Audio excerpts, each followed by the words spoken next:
प्यारे साथियों नमस्कार, स्वागत है आप सभी का target for IQ civil service में। देखिए इस वीडियो में उत्तराखंड पीसीएस के लिए हम लोग गांधी जी के योगदान को देखेंगे और गांधी जी के बारे में थोड़ा सा पढ़ेंगे। Only the contest of the Uttarakhand PCS, क्योंकि मैं इसको कनेक्ट करूंगा उत्तराखंड से, तो एक क्वेश्चन आप लोगों का यहाँ से इस वीडियो से डेफिनेटली बनने वाला है।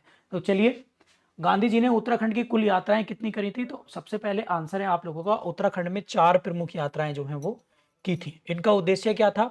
हरिजन उत्थान, स्वतंत्रता संग्राम में समर्थन, स्वदेशी आंदोलन। तो ये 3, और सामाजिक समरसत्ता। सामाजिक सत्ता मतलब सोशल कोऑर्डिनेशन बढ़ाना। ये 4 ऑब्जेक्टिव आप आराम से ध्यान रख लेना, जो प्रीलिम्स एग्जाम में ऑब्जेक्टिव आपके बन सकते हैं। इसके अलावा पहली यात्रा 1929 में की थी, और ये कुमायूं के क्षेत्र में आए थे 1929 में। और कहां पर? काशीपुर, नैनीताल, अल्मोड़ा और कौसानी। कौसानी में इन्होंने प्रवास भी किया था। तो इन 4 शहरों का नाम लिख लेना। और हरिजन आंदोलन को मुख्य रूप से आगे बढ़ाया था, ये आप लोग याद रखिए। इसके बाद है काशीपुर में कार्यक्रम किया, स्वतंत्रता सेनानियों से मिले, छुआछूत, हरिजन शिक्षा, खादी के प्रयोग पर बल दिया था गांधी जी ने, ये आप लोग याद रखिए। इसके बाद नैनीताल में घटना क्या हुई? बोट क्लब का बहिष्कार किया, केवल अंग्रेजों और उच्च शिक्षा के लिए आरक्षित था। कौन? बोट क्लब, ये आप लोग याद रखिए, इसका बहिष्कार किया। और सामाजिक समानता की जो है आवाज उठाई थी नैनीताल में, ठीक है। इसके बाद अल्मोड़ा यात्रा करी 1931 में, 1931 में।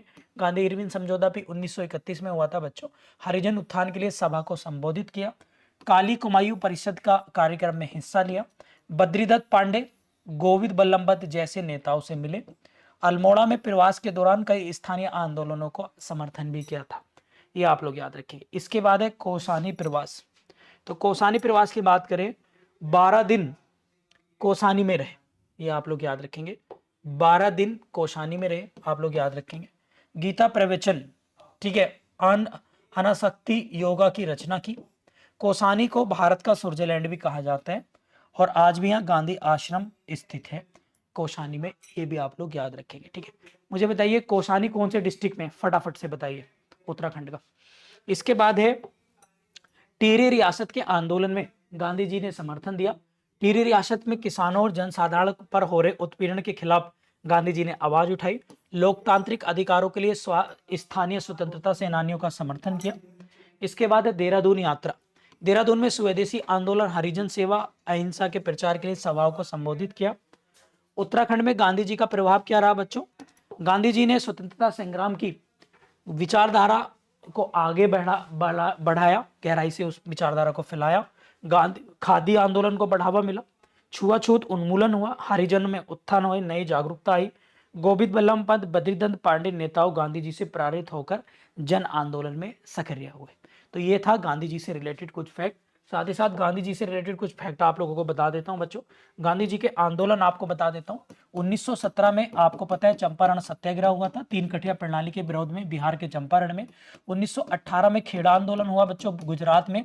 और 1918 में ही बच्चों एक आंदोलन होता है अहमदाबाद मिल स्ट्राइक।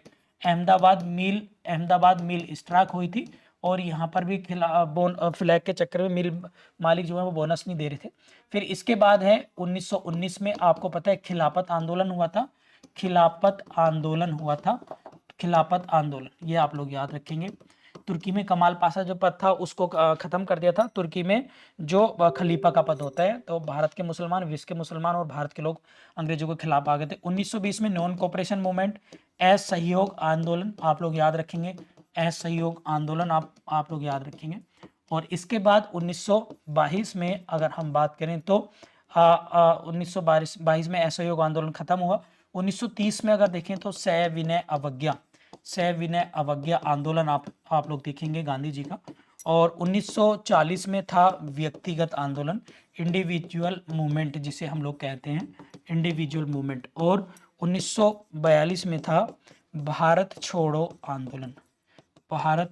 आंदोलन, ये आप लोग याद रखिए, ठीक है।